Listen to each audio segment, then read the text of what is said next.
യോഹന്നാൻ 8:6. യേശുവോ കുനിഞ്ഞ് വിരൽ കൊണ്ട് നിലത്തെഴുതിക്കൊണ്ടിരുന്നു.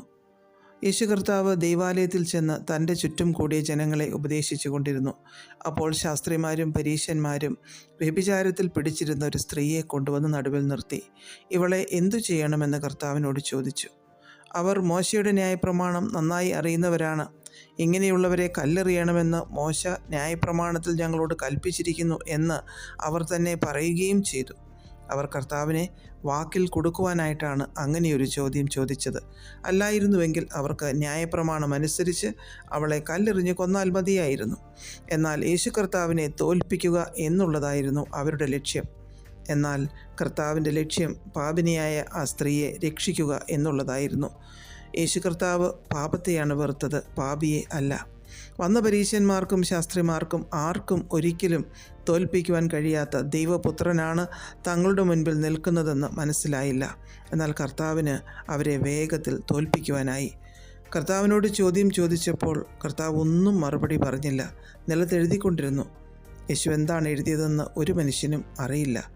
അവർ യേശു കർത്താവിനോട് ചോദിച്ചുകൊണ്ടേയിരുന്നു. ഇവിടെ കർത്താവിൻ്റെ മനസ്സിൻ്റെ ചിന്തയുടെ ഒരു ശ്രേഷ്ഠത നമുക്ക് കാണുവാൻ സാധിക്കുന്നു. യേശു കർത്താവ് വേഗത്തിൽ ഒരു ഉത്തരം അവരോട് പറഞ്ഞില്ല. യേശുവിന് അവർ ആരാണ്, എന്താണ് എന്നൊക്കെ നന്നായി അറിയാമായിരുന്നു. കർത്താവ് വന്നവരെ, ചോദ്യം ചോദിച്ചവരെ സ്വയം വിലയിരുത്തത്തക്ക രീതിയിൽ സാവധാനത്തിൽ അവരോട് മറുപടി പറഞ്ഞു. യാക്കോബ് 1:19 പറയുന്നത് പോലെ നാം കേൾപ്പാൻ വേഗതയും പറവാൻ താമസവുമുള്ളവർ ആയിരിക്കണമെന്ന് ക്രിസ്തു മാതൃക കാട്ടിത്തന്നിരിക്കുന്നു. പെട്ടെന്ന് പ്രതികരിക്കുന്നതും കോപിക്കുന്നതുമൊക്കെ തിരുത്താനാവാത്ത തെറ്റുകളിലേക്ക് നമ്മെ എത്തിച്ചേക്കാം.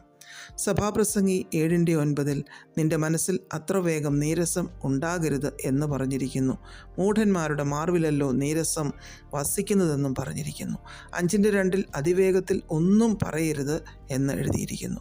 സൗമ്യതയോടെ സാവധാനതയോടെ കാര്യങ്ങളെ, സാഹചര്യങ്ങളെ നേരിടണമെന്ന് കർത്താവിൻ്റെ മാതൃക നമ്മെ പഠിപ്പിക്കുന്നു. ഫിലിപ്പിയർ 4:8 പറയുന്നത് പോലെ സത്യമായതൊക്കെയും ഘനമായതൊക്കെയും നീതിയായതൊക്കെയും നിർമ്മലമായതൊക്കെയും സൽകീർത്തിയായതൊക്കെയും സൽഗുണവും പുകഴ്ചയുമൊക്കെ ചിന്തിക്കുന്നവരായി മാറാം നമുക്ക്.